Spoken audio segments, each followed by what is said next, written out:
नवंबर 2005 England के north Yorkshire की एंडेल केव system में एक दर्दनाक हादसा हुआ।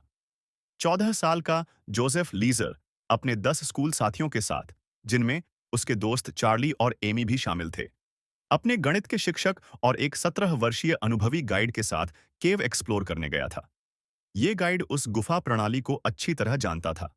उन सभी ने एंडेल गुफाओं में से एक रास्ता चुना, जिसे कहते हैं मैनचेस्टर होल, जो जमीन में एक छोटा सा छेद है, लेकिन अंदर जाकर एक विशाल गुफा में खुलता है। वे लोग उस छेद से उतरकर एक विशाल चेंबर में पहुंचे, जो लगभग एक फुटबॉल मैदान जितना बड़ा था। फर्श पर कुछ इंच पानी भरा हुआ था और छत 50 फीट ऊंची थी, जिस पर से स्टैलेक्टाइट्स लटके हुए थे। उसके बाद उन्होंने एक संकरा सुरंग पार की और एक गीले, फिसलन भरे रास्ते से नीचे उतरकर एक दूसरे छोटे चेंबर में पहुंचे। वहां सभी 11 छात्र समा गए। पानी उथला था, लेकिन ठंडा और जमा देने वाला। आगे जाने के लिए उन्हें एक बहुत संकरी सुरंग से गुजरना पड़ा, 40 फीट लंबी, जिसमें उन्हें हाथ और घुटनों के बल रेंगना पड़ा। नीचे कीचड़ और एक पतली धारा थी, जिसने उनके सारे कपड़े भिगो दिए। लेकिन यह रास्ता एक और छोटे चेंबर में खुलता था, जहां वे फिर से खड़े हो सके। गणित के शिक्षक सबसे पीछे थे।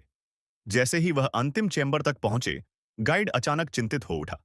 उसने देखा कि पानी का स्तर सामान्य से कहीं ज्यादा ऊंचा था। ऐसा उसने पहले कभी नहीं देखा था। बाहर भले ही ठंड और हवा थी, लेकिन बारिश का कोई संकेत नहीं था।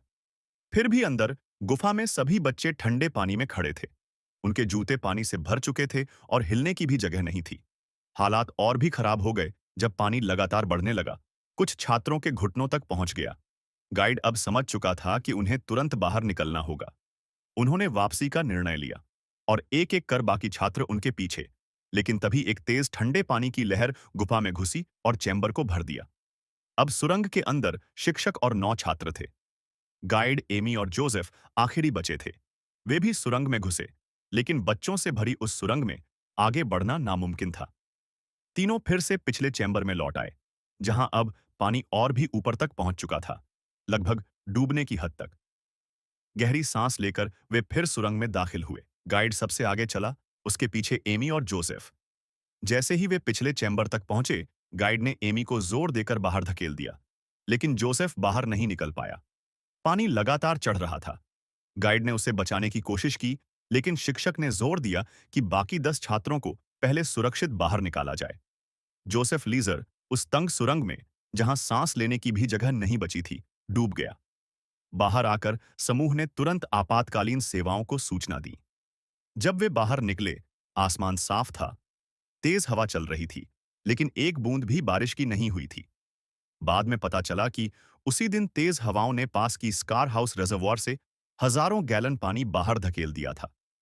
यह पानी तेजी से पास की नदी में गया, जिसने सिर्फ 1 घंटे में 4 फीट तक जलस्तर बढ़ा दिया। ये बढ़ा हुआ पानी सीधा गुफा प्रणाली में समा गया। जहां आमतौर पर पानी धीरे धीरे रिसता है, उस दिन उसका दबाव इतना अधिक था कि पूरी प्रणाली में अचानक बाढ़ आ गई। 20 मिनट में रेस्क्यू टीम पहुंच गई। जब वे अंदर उतरे, तब तक पानी कम हो चुका था, उनके घुटनों से भी नीचे। पर तब तक बहुत देर हो चुकी थी।